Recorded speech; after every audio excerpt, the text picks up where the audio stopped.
During this how-to video, I'm going to teach you how to build report groups. The reason you would want to build report groups would be based on if you pulled that prerequisite report and you wanted to put each of your students into a specific group in order to assign them online lessons, in order to help with the skills that they need to get to grade level. You could also use these in order to build intervention groups for a specific grade level. And so I'm going to show you what to do. You can also add teachers. If, for instance, you are doing an intervention group, each teacher that is added to the intervention group can add and edit students. And remember, these groups can be fluid. So if you add students to a group and then it changes as the year goes on, you can then remove them from the group and add them to a different group.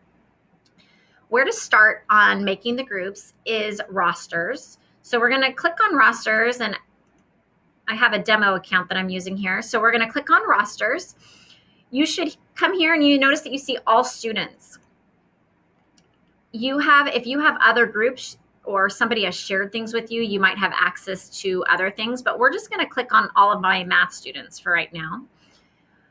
In order to make the group, you're going to click on actions.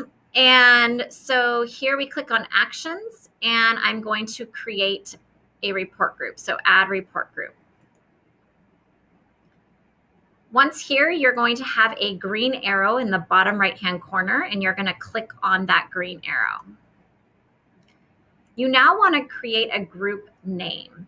So for this example, I'm going to go ahead and label this as third grade math intervention. And we're going to select math and grade 3 for this report group. Once you label and write all that, you're going to save and continue. And since this is my third grade math intervention, I am just going to only look at third grade students. For you, you probably only will have your specific grade level students. I'm not going to select all students because I only want the specific students that I know are struggling and need additional supports in my intervention group. And so I'm just going to select some students here that need that support. And once you select each student, you then will press this blue arrow and make sure that they are enrolled into this third grade math intervention. So here I can see there's 6 students enrolled. And if I notice that that is not the correct number and I forgot someone, I can go back over here and, oh, that's right, I also need to add this student, and now I've enrolled them. Once you have all the students enrolled that you need for that group, you will click in the bottom right-hand corner, Save and Continue, which is a green button. And this is where if you are going to end up sharing this third grade math intervention group with other teachers so that your other third grade teachers can also add students, you would choose each teacher that would also be adding students to that group. And then again, press your blue arrow. Double check that all the teachers that are supposed to be adding students are here, and then you will click Save and Close. Now to edit these groups, when you come to this screen right here, you can always edit the report group. And if you did something wrong or like, I don't like that name, you could just change the name, but you have the option to delete the report group and it goes away. Okay, I'm going to go back to the beginning in order to show you how to edit. So if one of your colleagues that was added to the group now, they want to add students from their class into our third grade math intervention, we would click on rosters. And here it showed up, but they would scroll through here and they would find that third grade math intervention.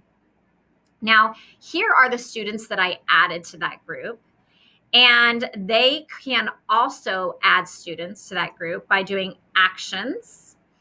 And we would then edit student enrollments and see here how I'm in this third grade math intervention group. I then would click on the other students that I wanted to add that were from the other teachers' classes. And so I'm just going to click on a couple students and I can now add them to that group as well, and then click Save. Now all those students are there. Anytime though, as the year progresses, students might get up to that grade level content and be able to exit out of this math intervention group. And if that's the case, we'll say like Brian, he's doing a lot better. He no longer needs the intervention. And so if I click the plus sign next to Brian's name, I can go down here and I can edit his report group enrollments. And when I edit it, I can now take him. He's enrolled in math intervention right here, third grade math intervention. And I'm going to take him and I'm going to take him out of it and click save. So now Brian is no longer in my third grade math intervention group because he has shown the skills that he needs and can exit it. So what's really nice is we can keep this name, we can continue to add students, we can remove students, but it's a great way in order to just keep all your students together and work together as a team. I hope you found this helpful. If you have any questions, feel free to email me at kimalto@cusd.com. Thank you.